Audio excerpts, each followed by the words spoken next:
Assalamualaikum warahmatullahi wabarakatuh. Perkenalkan, nama saya Agun Setiawan dari Program Studi Manajemen Pendidikan Islam. Baik, di sini saya akan memaparkan materi yang berjudul Metode Six Sigma dalam pengendalian kualitas beserta tahapan-tahapannya. Dan akan saya bahas melalui slide-slide sebagai berikut. Baik, langsung saja. Di sini saya akan menjelaskan metode Six Sigma dalam pengendalian kualitas beserta tahap-tahapannya. Pembahasannya di sini ada 7. Dan yang pertama pembahasannya adalah pengertian metode Six Sigma, dan yang kedua prinsip metode Six Sigma, dan yang ketiga aspek dasar Six Sigma, yang keempat faktor-faktor pelaksanaan Six Sigma, yang kelima keunggulan metode Six Sigma, dan yang keenam definisi pengendalian kualitas, dan yang ketujuh pengendalian kualitas menggunakan metode Six Sigma. Baik, selanjutnya pengertian metode Six Sigma.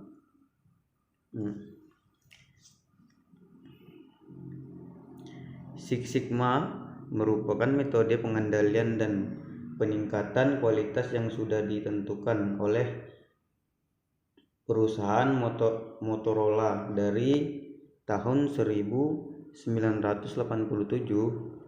Metode ini dikembangkan oleh William B. Smith, Jr. dan Michael J.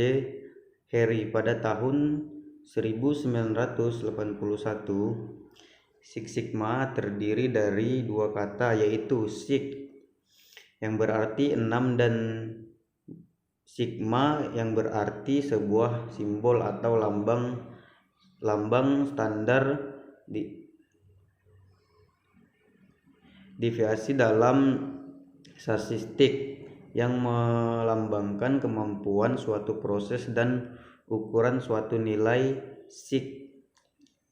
sigma. Six Sigma adalah metode yang berfokus pada peningkatan kualitas, yaitu mengurangi pemborosan dengan membantu organisasi menghasilkan produk yang layannya yang lebih baik, lebih cepat, dan lebih murah. Baik, selanjutnya itu prinsip metode Six Sigma. Prinsip dasar Six Sigma adalah perbaikan produk dengan melakukan perbaikan pada proses sehingga proses tersebut menghasilkan produk yang sempurna. Pendekatan Six Sigma digunakan untuk mengidentifikasi hal-hal yang berkaitan dengan penegangan error dan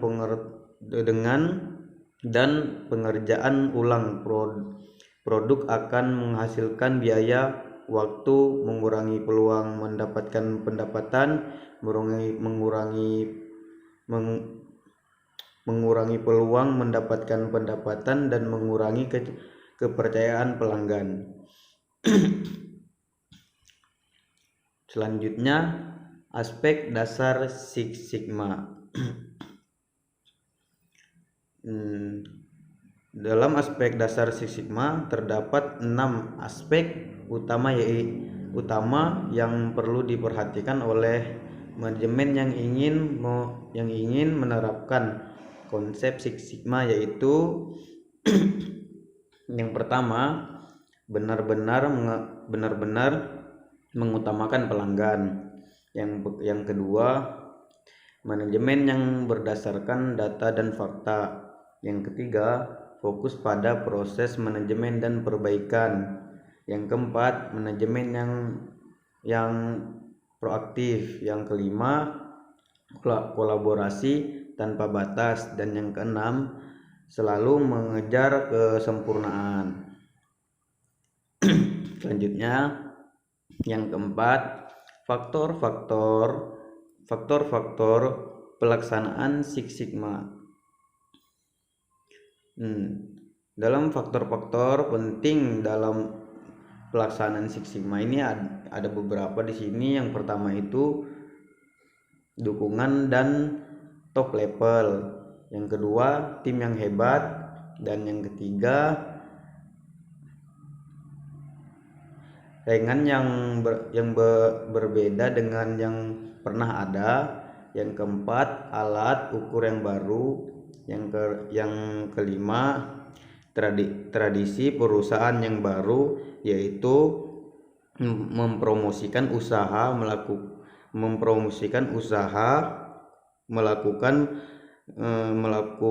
melakukan peningkatan kualitas secara terus menerus. Dan yang selanjutnya adalah yang kelima, keunggulan metode Six Sigma.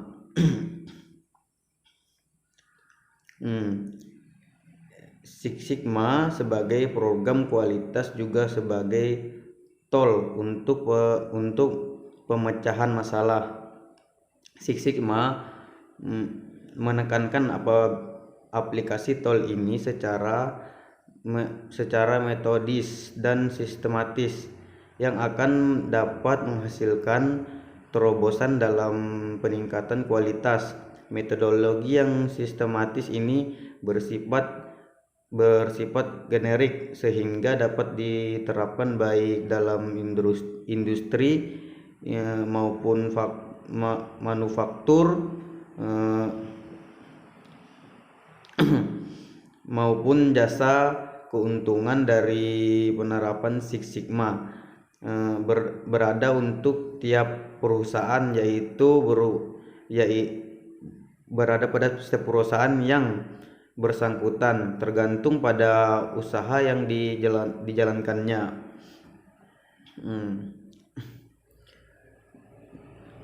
Biasanya Six Sigma membawa perbaikan pada hal-hal berikut ini. Yang pertama itu ada pengurangan biaya, yang kedua perbaikan produktivitas, yang ketiga pertumbuhan pasang pasar, yang kelima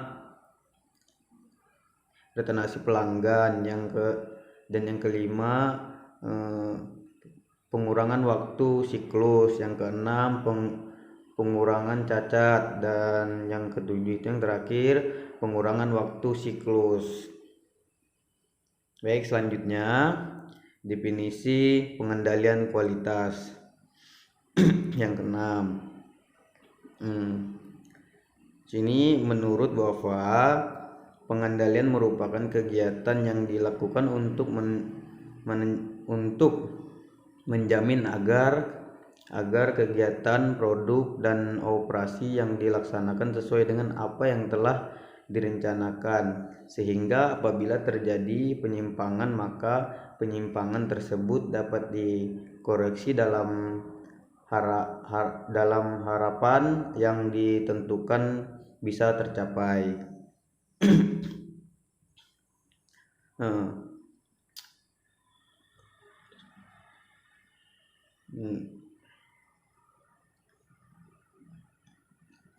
Sedangkan kualitas menurut Asasuri tahun 1969 adalah fakta-fakta yang terdapat dalam suatu barang atau hasil yang menyebabkan barang atau hasil tersebut sesuai dengan tujuan dan apa barang atau hasil tersebut dibutuhkan. Jadi pengendalian kualitas adalah alat bagi manajemen untuk mempertahankan, memperbaiki, dan menjaga kualitas dengan cara mengurangi jumlah produk yang rusak sehingga memberi manfaat dan memuaskan keinginan pelanggan. Selanjutnya, yang ketujuh, yang terakhir, pengendalian kualitas menggunakan metode Six Sigma. Di dalam di dalam pengen, pengen, di dalam pengaplikasian pengendalian kualitas menggunakan metode Six Sigma ada 5 tahapan, yaitu yang pertama define, yang kedua measures, yang ketiga analis, yang keempat improve, yang kelima kontrol. Nah, baik, di sini yang terdapat beberapa tahapan yang dilakukan pada Six Sigma dalam penyelesaian masalah. Define merupakan phase awal dalam Six Sigma. Pada phase ini tim akan mendefinisikan keinginan dan kebutuhan konsumen serta membuat perencanaan penyelesaian proyek. Dan selanjutnya measure adalah pengukuran. Measure adalah pengukuran, ada langkah transis kunci dalam sebuah proyek Six Sigma. Dalam langkah ini tim akan memformulasikan ulang permasalahan serta memulai perencanaan akar masalah. Dan selanjutnya